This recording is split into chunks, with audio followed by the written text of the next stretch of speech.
Ang mga biktima ng human trafficking ay hindi lamang matatagpuan sa malalayong lugar. Maging sa mga universidad, may mga estudyanteng nalalagay sa peligro. Tulad na lamang ng isang estudyanteng itago na lang natin sa pangalang Nana.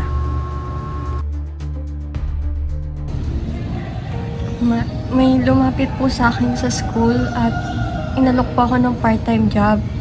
Sabi nila mabilis daw po ang kita kaya ayun po pumayag ako. Pero hindi ko alam na yun na pala ang simula ng mas masahol na bangungot.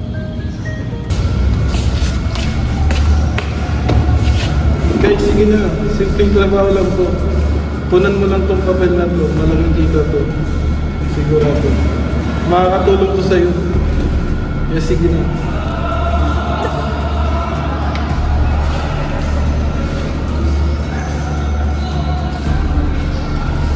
Nag-fill up ko lang ito. Teka malak.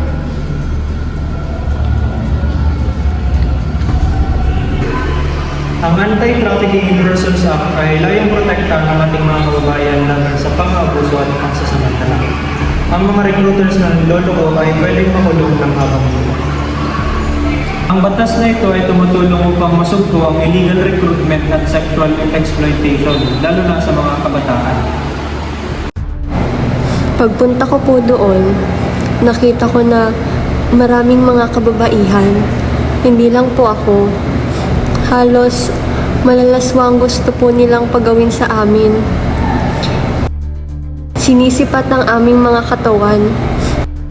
Malayo po sa trabahong marangal na inaasahan namin.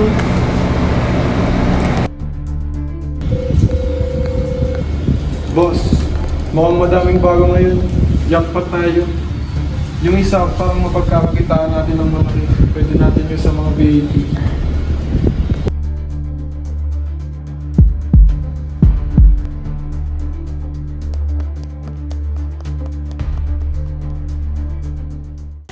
Pinilit ko at ng iba pa na umatras.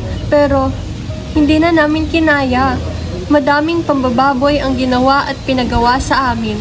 Hindi na kinaya ng iba. Kaya kailangan kong magsalita. Inilaban ng kampo ni Nana ang kanilang karapatan at umabot na nga sa korte laban sa mga recruiter nila sa paglabag sa batas RA 9208 Human Trafficking Law.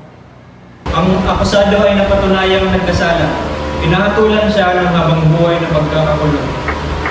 Dahil sa kaganapang ito, naging mulat ang mga universidad sa mga paglalabag batas na nangyayari sa kanilang mga institusyon. Ang pinakamabisang paraan para labanan ng human trafficking ay pagiging maalam at maalalaw. Alamin mo lahat ang sinyalis ng pagluloko. Ang bawat biktima ng human trafficking ay may kwento ng pagbangon. Ang laban kontra human trafficking ay responsibilidad ng bawat isa, mula sa simpleng mamamayan hanggang sa mga tagapagtupad ng batas.